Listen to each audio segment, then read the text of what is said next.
जय मसीह की परमेश्वर आप सबको आशीष दे। आइए हम सबके लिए बहुत एक अच्छा वचन लेकर आए हैं। जबकि ये वीडियो थोड़ा लंबा हो सकता है, इस वीडियो को आप पूरा देखिएगा ताकि वचन आपको बहुत अच्छी रीति से समझ में आएगा। मैं पुराने नियम एलिय्याह भविष्यवक्ता के बारे में बताऊंगा कि परमेश्वर उनके द्वारा कितना आश्रम कर्म किया करते थे। हालेलुया। आइए इस वचन को हम पढ़ेंगे। आप निकाल सकते हैं, कभी भी निकाल सकते हैं। अगर आज समय से है, पुस्तक है तो निकाल सकते हैं, नहीं तो बाकी आप घर पर अच्छे जगहों पर आप पुस्तक में पढ़ सकते हैं। हालेलुया। पहला राजा 17 का पहला वचन से हम पढ़ेंगे। खूब ध्यान से सुनिएगा। अगर जिनके पास पुस्तक भी नहीं है तो देखिए परमेश्वर अपने लोगों के द्वारा कितना अद्भुत आश्रम कर्म किया करते थे और आज भी करते हैं। ये ऐसा नहीं कि किए और आज नहीं। वो युगानुयुग एक साथ रहने वाला परमेश्वर है। तिस्बी एलिय्याह जो गिलाद के परदेशियों में से था, उसने अहाब से कहा, इस्राएल का परमेश्वर यहोवा जिसके सम्मुख मैं उपस्थित रहता हूँ, उसके जीवन की शपथ इन वर्षों में मेरे बिना कहे न तो मेघ बरसेगा और न ओस पड़ेगी। तब यहोवा का यह वचन उसके पास पहुंचा, यहाँ से चलकर पूर्व की ओर जाओ और करीत नामक नाले में जो यरदन की पूर्व में छिपा है, मतलब छिप जा। हालेलुया। उसी नाले का पानी तू पिया कर, और मैंने कौवों को आज्ञा दी है कि वे तुझे वहाँ खिलाएं।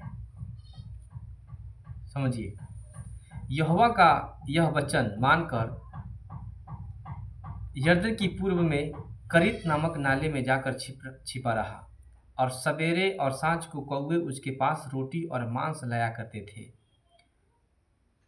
और वह नाले के पानी पिया करता था। कुछ दिनों के बाद उस देश में वर्षा न होने के कारण नाला सूख गया। समझिए, नाला सूख गया। तब यहोवा का यह वचन उसके पास पहुंचा, चलकर सीदोन के सारपत नगर में जाकर वहीं रहो। सुन, मैंने वहाँ की एक विधवा को तेरे खिलाने की आज्ञा दी है। सोचिए, परमेश्वर उस दास से कहते हैं कि मैं एक विधवा को तुमको खिलाने के लिए आज्ञा दी है। तब यानी कि अतः वह वहाँ से चला गया और सारपत को मतलब गया। नगर के फाटक के पास पहुंचकर उससे उनसे कहा, देखा कि एक विधवा लकड़ी बीन रही थी। उसको बुलाकर उससे कहा, किसी पात्र में मेरे पीने को थोड़ा पानी ले आओ, मतलब ले आ। उस औरत से कहा। हालेलुया। जब वह लेने जा रही थी तो उसने उससे पुकार कर कहा, अपने हाथ में एक टुकड़ा रोटी भी मेरे पास लेते आना। उसने कहा, तेरे परमेश्वर यहोवा के जीवन की शपथ, मेरे पास एक भी रोटी नहीं है, केवल घड़े में मुट्ठी भर मैदा और कुप्पी में थोड़ा सा तेल है। मैं और दो एक लकड़ी बीन कर लिया जाती हूँ कि अपने और अपने बेटे के लिए उसे पकाऊं और हम उसे खाएं और फिर मर जाएं। एलिय्याह ने उससे कहा, मत डर, जाकर अपनी बात के अनुसार कर, परंतु पहले मेरे लिए एक छोटी सी रोटी बनाकर मेरे पास ले आ, फिर इसके बाद अपने और अपने बेटे के लिए बनाना, क्योंकि इस्राएल का परमेश्वर यहोवा यो कहता है कि जब तक यहोवा भूमि पर मेंह न बरसाएगा, तब तक न तो उस घड़े का मैदा, मतलब जब तक मेंह नहीं बरसाएगा उस घड़े का मैदा समाप्त मतलब न होगा। और न उस कुप्पी का तेल घटेगा।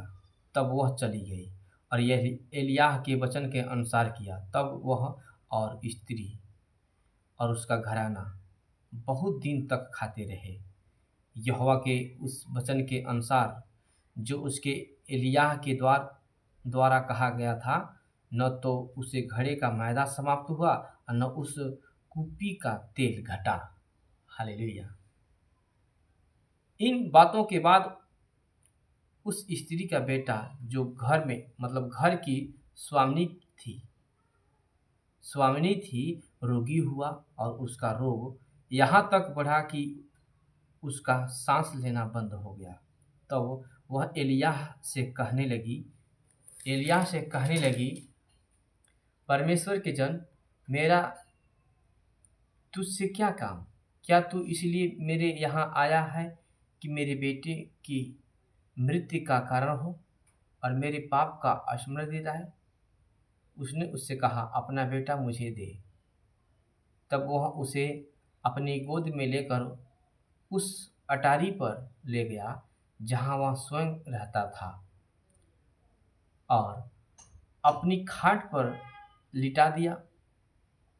तब उसने यहोवा को पुकार कर कहा, हे मेरे परमेश्वर यहोवा, क्या तू इस विधवा का बेटा मार डालकर जिसके यहाँ मैं टिका हूँ, इस पर भी विपत्ति ले आया है? तब वह बालक पर 3 बार पसर गया और यहोवा को पुकार कर कहा, हे मेरे परमेश्वर यहोवा, इस बालक का प्राण इसमें फिर डाल दे।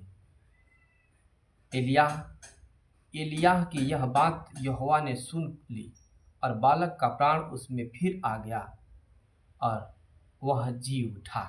हालेलुया।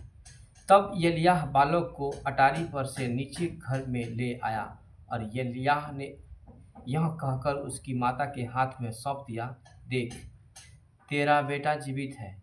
स्त्री ने एलिय्याह से कहा, अब मुझे निश्चय हो गया है कि तू परमेश्वर का जन है और यहोवा का जो वचन मेरे मुंह से निकलता है वह सच होता है। हालेलुया। तो परमेश्वर अद्भुत काम करता है, इसलिए परमेश्वर पर कभी भी निराशा नहीं होना चाहिए और ना ही परमेश्वर के जो भक्त लोग होते हैं, जो बड़े बड़े दास लोग होते हैं, उनसे कभी भी मजाक नहीं करना चाहिए। इतना आज के बाद इस देश में या विदेश में कहीं भी ये वीडियो जा रहा है तो परमेश्वर का भय मानिए, उनको आदर करिए, लोगों को सम्मान करिए।